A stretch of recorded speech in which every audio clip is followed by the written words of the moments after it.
এ হচ্ছে লালু শিয়াল। শিয়াল ও কুমিরের মধ্যে ছিল খুবই ভালো বন্ধুত্ব। সে যাচ্ছিল তার বন্ধু কুমিরের কাছে তাকে নদী থেকে আনার জন্য।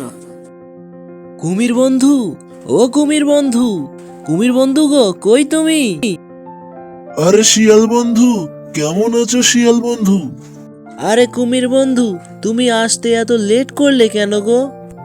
আর কইও না গো শিয়াল বন্ধু, নদীর মধ্যে অনেক জ্যাম ছিল, মাছেদের ভিড়ে আসতে একটু দেরি হলো। আরে কুমির বন্ধু, তুমি দেখতেছি মানুষদের মতো চাপা মারতেছো। মানুষরা যেমন গার্লফ্রেন্ডের সাথে দেখা করতে এসে বলে, জ্যামে আটকে পড়েছি গো জান। আর কি করব বলো শিয়াল বন্ধু, আমাদের চারপাশে মানুষজন যেভাবে আমাদের সামনে চাপা মারে, ওই তাদের কাছ থেকে একটু আমি চাপা মারা শিখলাম। তো কুমির বন্ধু, তুমি তো আসলে অনেক দেরি করে, এখন আবার বেশি গল্প না করি, চলো চলো আমরা আমাদের কাজে যাই, অনেক কাজ বাকি আছে, চলো চলো চলো। হ্যাঁ হ্যাঁ, মাঠে তো অনেক কাজ পড়ে আছে গো বন্ধু, আমাদের আবার সব কাজ সামলাতে হবে। চলো চলো চলো চলো চলো। আমার আবার হাসি পায় সবসময়। তারপর দুই বন্ধু গল্প করতে করতে চলে আসে তাদের খেতে। তারা আবার দুই বন্ধু মিলে এবার ধান চাষ করেছিল। তারা পাশাপাশি লাগিয়েছিল বাঁধাকপি, ফুলকপি, মূলা। তারা এগুলো চাষ করে খুবই লাভবান হচ্ছিল। আচ্ছা কুমির বন্ধু, আমাদের বাঁধাকপিগুলো দেখো তো, বড় হয়েছে না? এগুলো তো বিক্রয় করতে হবে। কিছুদিন পর আবার আমাদের এগুলো নিয়ে বাজারে যেতে হবে, তখন তো একটু সমস্যায় পড়তে হবে গো। আরে শিয়াল বন্ধু, তুমি এত চিন্তা করো কেন? আমি তো আছি না। আমি থাকতে এত চিন্তা করার দরকার আছে? আমি সব সময় জলে থাকি বলে কি আমার কি এই সম্পর্কে কোনো জ্ঞান ধারণা বা কিচ্ছু নেই নাকি? অনেক আছে, অনেক। তোমাদের থেকে আমারও অনেক এগুলো সম্পর্কে ধারণা আছে। চলো চলো, মাঠে কি কি কাজ করতে হবে এগুলো আগে করে নেই, চলো তো।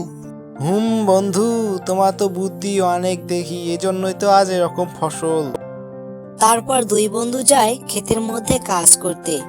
এদিকে আবার উপর থেকে টুনি পাখি তাদের সব কথা শুনে ফেলে। টুনি পাখি আবার ছিল ইঁদুরের চামচা। ওরে বাবা, শিয়াল আর কুমির মিলে যা ফসল উৎপাদন করেছে, এবার তো তারা লাখপতি হয়ে যাবে। না না না, কোনো মতেই হতে দেওয়া যাবে না। আমি তাড়াতাড়ি গিয়ে আগে ইঁদুর মশাইকে জানিয়ে দেই। এটা তো কখনোই সম্ভব না। ইঁদুর মশাই, ও ইঁদুর মশাই। হ্যাঁ রে টুনি, নতুন কোনো খবর নিয়ে এসেছিস নাকি? তাড়াতাড়ি বল, তাড়াতাড়ি বল। আরে টুনি, অন্যের ক্ষতি না করা পর্যন্ত তো আমি স্থিরভাবে থাকতে পারি না রে, তাড়াতাড়ি বল।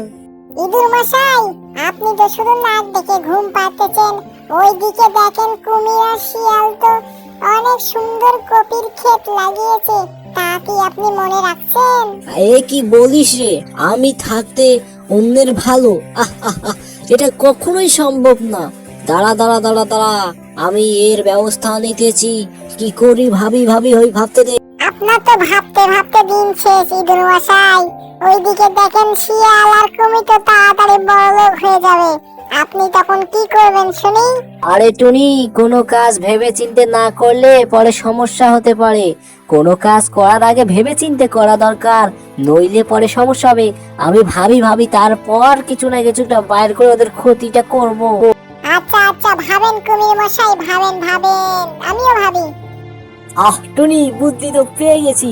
চল চল চল, এখন বুদ্ধি কাজে লাগাই, চল চল। তারপর ইঁদুর ও টুনি দুজনে যায় শিয়াল ও কুমিরের ক্ষেতের দিকে। এদিকে আবার শিয়াল আর কুমির তো তারা নিজেদের স্থানে চলে গেছে, কারণ তাদের কাজ শেষ, তারা সেখানে নেই। বস বস, তাড়াতাড়ি করে ফেলেন বস। এই মুহূর্তে যদি ওই কুমির আর শিয়াল আসে, তাহলে আমরা কিন্তু ধরা খেয়ে যাবো। বস, তাড়াতাড়ি করে নেন। আরে টুনি, উপর থেকে এত ভোকর ভোকর করিস না তো, একটা কাজ করতে তো সময় লাগবে। আমি কিভাবে এগুলো হজম করব এটাই ভাবতেছি, তুই চুপ করে থাক। বস, ধরা খেলে তো আপনিই খাবেন, কারণ আমি তো উপর দিয়ে চলে যাব, কিন্তু আপনি তো আটকে পড়বেন। তাই তাড়াতাড়ি গর্ত খুঁড়েন। কিরে, ধরা খেলে তুই আমাকে রেখে পালিয়ে যাবি? তুই আমার শিষ্য, আজ না হয় পালিয়ে যাবি, কিন্তু কাল তো তোকে আমার কাছেই আসতে হবে। পরে কিন্তু তোকে আমি শাস্তি দেব, ভুলেও ওই কাজ করবি না। আচ্ছা বস, আচ্ছা। আপনি তাড়াতাড়ি আগে কাজটা সারেন, আমি পালাবো না। আপনি তাড়াতাড়ি, আপনি সব ফসল কেটে ফেলে রাখেন। আচ্ছা আচ্ছা, তুই দাঁড়া, আমি কাটতেছি ফসলগুলো। একটু কাটতে তো সময় লাগবে। আমার কি দাঁত কোনো ছুরি নাকি রে? এগুলো আমার দাঁত, একটু কষ্ট হয় কাটতে। তারপর টুনি আর দুষ্টু ইঁদুর মিলে তাদের ফসলগুলোকে একদম নষ্ট করে দিয়ে যায়, যার কারণে তাদের খুব লোকসান হয়। তারপর তো রাত শেষে সকাল হয়ে যায়। প্রতিদিনের মতো শিয়াল যায় কুমিরের কাছে। বন্ধু শিয়াল, তুমি এসেছো। আমি আবার আজকে আসতে একটু লেট হলো, সরি। আচ্ছা বন্ধু, কোনো সমস্যা নেই, চলো চলো, আমরা প্রত্যেক দিনের মতো আমাদের কাজে চলে যাই, চলো। কিন্তু শিয়াল বন্ধু, আমার তো একটা কথা ছিল। আহ আহ কথাটা কি তোমাকে বলবো? বলো বলো কুমির বন্ধু, বলো, কোনো সমস্যা নেই, নির্দ্বিধায় আমাকে বলো, তাড়াতাড়ি বলো। বন্ধু, আমি বলতে চাচ্ছিলাম আমাদের যে ফসলগুলো হয়েছে আমরা এগুলো তাড়াতাড়ি বিক্রি করে দিই। হ্যাঁ হ্যাঁ, সেগুলো তো বিক্রি করবো, এই জন্যই তো তোমাকে তাড়াতাড়ি ডেকে নিয়ে যেতে আসলাম, চলো আগে যাই। আচ্ছা আচ্ছা, আর বেশি দেরি না করি, চলো বন্ধু, চলো চলো, চলো। এ কি গো শিয়াল বন্ধু, আমাদের ফসলগুলো এভাবে নষ্ট হলো কি করে? একটা ফসলও তো দেখতেছি ঠিক নেই, এসব হলো কি করে গো? হ্যাঁ গো কুমির বন্ধু, আমাদের ফসলগুলো তো একটাও ভালো নেই দেখতেছি। এগুলো কি হলো গো?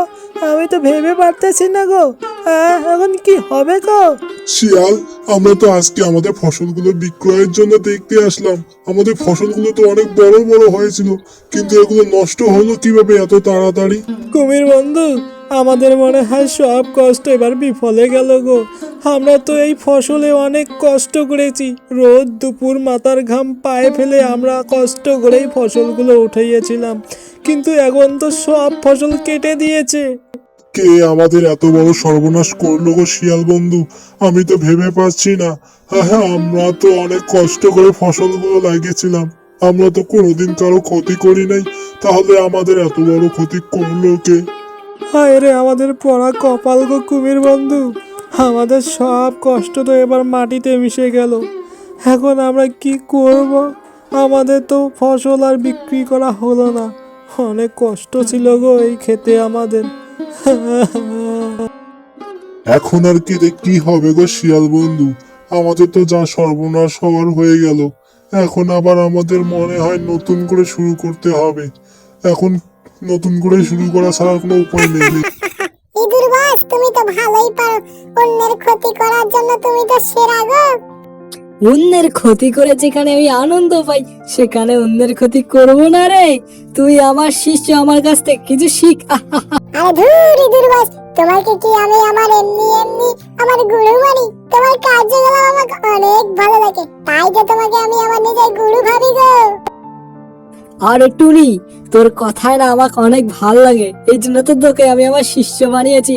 তুই তো আমাকে সব আপডেট খবর এনে দিস, কোথায় কার সবজি হলো, কোথায় কার কিভাবে ক্ষতি করা যায়। এই জন্যই তুই আজ থেকে আমার শিষ্য। এইদিকে দুষ্টু ইঁদুর আর টুনি মিলে খুব হাসাহাসি করতে থাকে, কারণ তারা কুমির ও শিয়ালের অনেক বড় ক্ষতি করেছে। অন্যদিকে শিয়াল আর কুমির কাঁদতে থাকে, কারণ তাদের অনেক বড় ক্ষতি হয়েছে। আজকের গল্প এখানেই শেষ করলাম। আজকের গল্প ফুটে উঠেছে অন্যের ক্ষতি করে কিন্তু বিপদে পড়তে হয়। তারা বোঝার আগেই তারা অনেক আনন্দ করে। অন্যের ক্ষতি করে যারা আনন্দ করে তাদের আনন্দ কিন্তু বেশি দিন থাকে না। যেমন এই ইঁদুর আর টুনির আনন্দ আর বেশি দিন থাকবে না। তাই পরবর্তীতে ইঁদুর আর টুনির কোনো ভিডিও পেতে কমেন্টে জানিয়ে দাও, আমরা এর পরবর্তী দৃশ্যগুলো তোমাদের সামনে তুলে ধরবো। আজকের গল্প এখানেই শেষ। আর হ্যাঁ, কমেন্টে জানিয়ে দাও ভিডিওটি কেমন লাগলো। যদি ভালো লাগে তাহলে ভিডিওটিতে একটা লাইক করো, আর যদি তোমার ভিডিওটি পছন্দ হয় তাহলে কমেন্টে জানিয়ে দিও। আর হ্যাঁ, অবশ্যই কিন্তু চ্যানেলটি সাবস্ক্রাইব করবে, কারণ এই ভিডিওটি যে কোনো আমাদের কার্টুন আপলোড করার সাথে সাথে যাতে তোমাদের কাছে পৌঁছে যায়, সেই জন্যই চ্যানেলটি সাবস্ক্রাইব করে থাকা বেল আইকনটি ক্লিক করে অন করে রাখো, যাতে কোনো ভিডিও ছাড়ার সাথে তোমাদের কাছেই চলে যায়। আর সর্বপ্রথম আমাদের চ্যানেলের কার্টুনগুলো তোমরাই যেন দেখতে পারো, তাই তোমরা চ্যানেলটি তাড়াতাড়ি সাবস্ক্রাইব করে রাখো।